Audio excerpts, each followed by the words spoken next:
ನಮಸ್ಕಾರ ಎಲ್ಲರಿಗೂ, good morning. ಇವತ್ತು ನನ್ನ ಮಾರ್ನಿಂಗ್ ಸ್ಟಾರ್ಟ್ ಆಗ್ತಾ ಇರೋದು ಅರೌಂಡ್ 2:46 AM ಇಂದ. ಇವತ್ತು ಆಫೀಸಲ್ಲಿ ಪೂಜೆ ಇಟ್ಕೊಂಡಿದ್ರು, ಸೊ ಹಾಗಾಗಿ ಸ್ವಲ್ಪ ಬೇಗನೆ ಹೋಗಬೇಕಾಗಿತ್ತು ಆಫೀಸ್ಗೆ. ನಾನು ಬೇಗ ಎದ್ದು ರೆಡಿಯಾಗಿ ಆಫೀಸಿಗೆ ಹೋದೆ. ಆಫೀಸಲ್ಲಿ ಡೆಕೋರೇಷನ್ ಮಾತ್ರ ತುಂಬಾ ಚೆನ್ನಾಗಿ ಬಂದಿತ್ತು. ಫುಲ್ಲು ಶಾವಂತಿಗೆ ಹೂವದಲ್ಲಿ ಡೆಕೋರ್ ಮಾಡಿದರು, ಕಾಂಬಿನೇಷನ್ ಚೆನ್ನಾಗಿತ್ತು. ಡೋರಿಗೆ ಮಾತ್ರ ಸಖತ್ತಾಗಿ ಮಾಡಿದರು, ಕ್ಯೂಟಾಗಿರೋ ಪುಟ್ಟು ಜಾಗದಲ್ಲಿ ತುಂಬ ಚೆನ್ನಾಗಿ ಡೆಕೋರ್ ಮಾಡಿದರು. ಅದನ್ನೆಲ್ಲ ಮುಗಿಸ್ಕೊಂಡು ಪೂಜೆ ಆದಮೇಲೆ ಕಾಫಿಗೆ ಅಂತ ಅಂದ್ಬಿಟ್ಟು ನಾವಿಬ್ಬರು ಕೆಳಗಡೆ ಹೋಗ್ತಾ ಇದ್ದೀವಿ. ಕಾಫಿ ಕುಡ್ಕೊಂಡು ನೆಕ್ಸ್ಟು ಆಫೀಸ್ಗೆ ಹೋಗಿ ಒಂದು ಸ್ವಲ್ಪ ಕೆಲಸ ಇತ್ತು, ಸೊ ಕೆಲಸ ಎಲ್ಲ ಮುಗಿಸ್ಕೊಂಡು ಅದಾದಮೇಲೆ ಲಂಚ್ ಟೈಮ್ ಆಗಿತ್ತು ಅಂತ ಹೇಳಿ ಪಕ್ಕದಲ್ಲೇ ಇರೋ ಬ್ರಹ್ಮ ಕೆಫೆಗೆ ಹೋಗಿದ್ವಿ. ಈ ಒಂದು ಕೆಫೆಯಲ್ಲಿ ನಾನು ಲಂಚ್ ಮಾಡಿದ್ದು ಫಸ್ಟ್ ಟೈಮ್. ತುಂಬ ಚೆನ್ನಾಗಿತ್ತು, ಆ್ಯಂಬಿಯನ್ಸ್ ತುಂಬ ಪ್ಲೆಸೆಂಟ್ ಆಗಿತ್ತು. ಒಂದು ಮೈಲ್ಡ್ ಮ್ಯೂಸಿಕ್ ರನ್ ಆಗ್ತಾಯಿತ್ತು ಹಿಂದೆಗಡೆ ಬ್ಯಾಕ್ಗ್ರೌಂಡಲ್ಲಿ.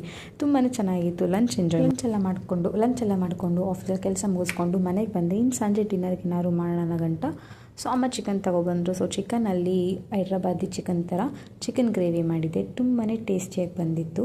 ಸಿಂಪಲಾಗಿ ಹೇಳ್ತೀನಿ, ಕ್ವಿಕ್ಕಾಗಿ ನೋಟ್ ಮಾಡ್ಕೊಳ್ಳಿ. ಚಿಕನ್ನ ಫಸ್ಟು ಅರಶಿನ ಈರುಳ್ಳಿ ಬೇಯಿಸ್ಕೊಬೇಕು.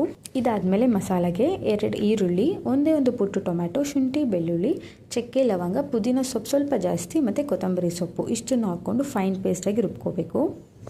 ಈಗ ರುಬ್ಬಿಟ್ಕೊಂಡಿರೋ ಮಸಾಲೆನ ಅರಿಶಿನ ಈರುಳ್ಳಿ ಫಸ್ಟ್ ಫ್ರೈ ಆಗಿರುತ್ತಲ್ವ, ಫಸ್ಟು ಮಸಾಲೆ ಹಾಕೋಕ್ಕೂ ಮುಂಚೆ ಅರಿಶಿನ ಈರುಳ್ಳಿ ಫ್ರೈ ಆದಮೇಲೆ ಒಂದೂವರೆ ಸ್ಪೂನಷ್ಟು ಅಚ್ಚ ಖಾರದ ಪುಡಿ, ಸ್ವಲ್ಪ ಗರಂ ಮಸಾಲ ಮತ್ತು ಧನಿಯಾ ಪುಡಿ ಹಾಕಿ ಚೆನ್ನಾಗಿ ಮಿಕ್ಸ್ ಮಾಡಿಕೊಂಡು ಒಂದು 2 ಮಿನಿಟ್ಸ್ ಅದು ಎಣ್ಣೆ ಬಿಟ್ಟ ಮೇಲೆ ರುಬ್ಕೊಂಡಿರೋ ಮಸಾಲೆ ಹಾಕಿ ಮಿಕ್ಸ್ ಮಾಡಿ ಅದಾದಮೇಲೆ ಕಾಯಿ ಹಾಲು ರೆಡಿ ಮಾಡ್ಕೊಂಡಿರ್ತೀವಲ್ಲ ಆ ಕಾಯಿ ಹಾಲು ಕೂಡ ಹಾಕ್ಕೊಬೇಕು.